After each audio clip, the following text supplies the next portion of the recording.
యొక్క black cotton సాయిల్స్లో foundation చేసే పద్ధతులు రెండు విధాలుగా ఉంటాయి.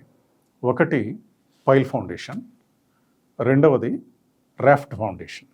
ఈ పైల్ ఫౌండేషన్ అనేది మన యొక్క స్ట్రక్చర్ హైట్ని బట్టి ఎలాంటి పైల్ ఫౌండేషన్ అనేది మనం తీసుకోవాలి అనేటువంటి విషయాన్ని స్ట్రక్చరల్ ఇంజనీర్ ఇచ్చినటువంటి డ్రాయింగ్ ఆధారంగా ఆ యొక్క ప్రొసీజర్ని మనం ఎంచుకోవాల్సిన అవసరం ఉంటుంది.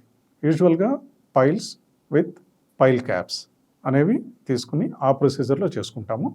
Up to plinth beam level pile foundation cash చేసుకున్న తర్వాత దానిపైన ప్లింత్ బీమ్ వేసుకుని యాజ్ ఇట్ ఈస్గా ఫర్దర్గా స్ట్రక్చర్ని మనం రీచ్ చేసుకుంటాము.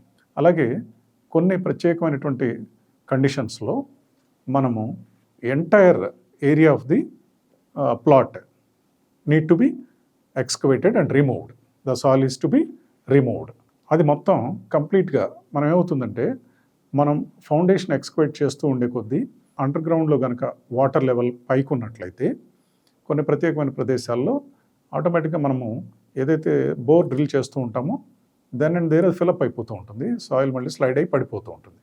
సో అలాంటి కొన్ని ప్రత్యేకమైన కండిషన్స్లో ఆ యొక్క పైల్ ఫౌండేషన్ ఎక్స్కవేట్ చేయడం సాధ్యపడదు కనుక మొత్తం ఎంటైర్ ప్లాట్ ఏరియాని టు సర్టెన్ డెప్త్ టోటల్గా మనము ఆ ఎర్త్ మొత్తం బ్లాక్ కాటన్ సాయిల్ మొత్తాన్ని రిమూవ్ చేసి దానిపైన రాఫ్ట్ ఫౌండేషన్ అనేటువంటి విధానాన్ని మనం తీసుకోవాల్సిన అవసరం ఉంటుంది.